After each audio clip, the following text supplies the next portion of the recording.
I grew up in a musical household. You know, everybody played. My mother and dad were both classical pianists. My brother and sister took piano lessons. I was the youngest of 3 kids, so, you know, I got it by osmosis. I never took a lesson in my life. But, you know, my brother started playing folk guitar, and one day I picked it up and started figuring out, you know, E, D, and A. And then one day I went to my friend's house, and he had just gotten an electric guitar, turned up the amp and hit a chord, and that was it. Love at first sight, you know. And I've had a love affair with the guitar ever since. My very, very first group was called the Four Roses. Hey, I didn't name the band. It was the Four Roses, and then we had the Exterminators, and much later, let's see, there was a group called Honey. In fact, the poster, the flyer is in the book, on the page in the book that has some of my graphic work.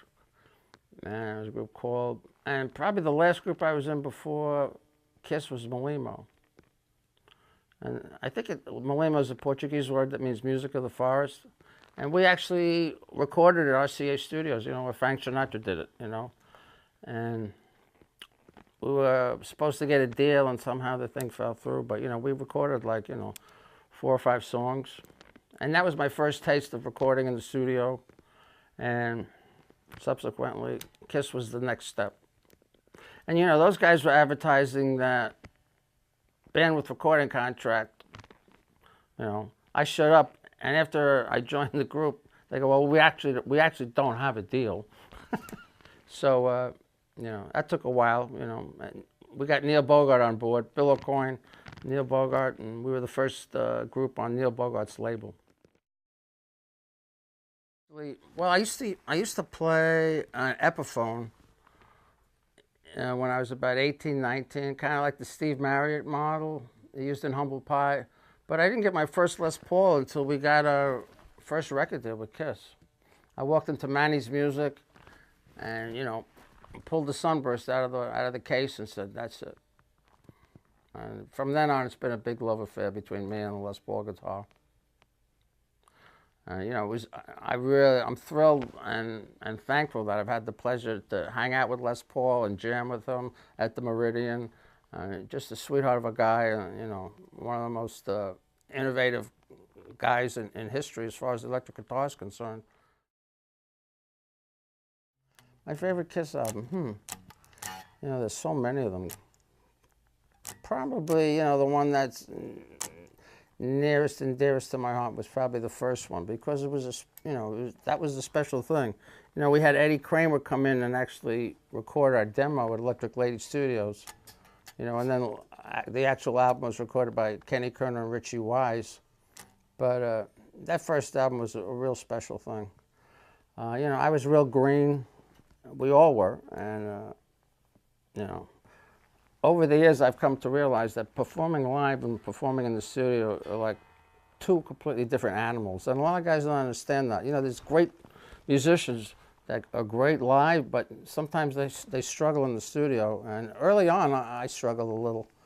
And only at this point in my life am I really comfortable. You know, I've owned a couple of recording studios of my own.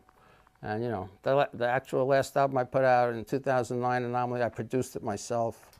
And I got the process down, you know, but, you know, playing live and recording in the studio, you know, you got to be, you know, live, you don't care if you make a mistake, you don't care if you know, you're a little flat or a little sharp. In the studio, it's got to be right. A lot of times lately, I've been writing a lot of songs on acoustics, you know.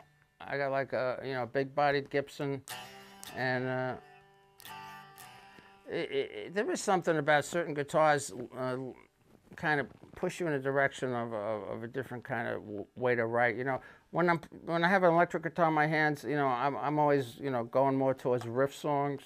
But, you know, something with a lot of strumming and stuff, you know, a lot of times will you know, manifest itself on an acoustic and later on, you know, be transferred onto an electric. Well, this is pretty much an exact copy of my guitar I used at the Budokan in the 70s with Kiss.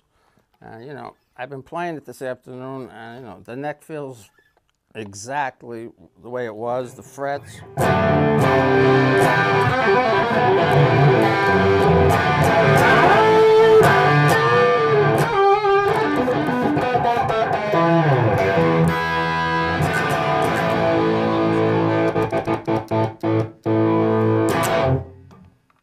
Yeah, it's good. I recommend it highly. I say, you know, I mean, I customized the original one. You know, I originally had black pickups. I put cream pickups in, you know. I changed the back plates to cream because I just thought it looked cool.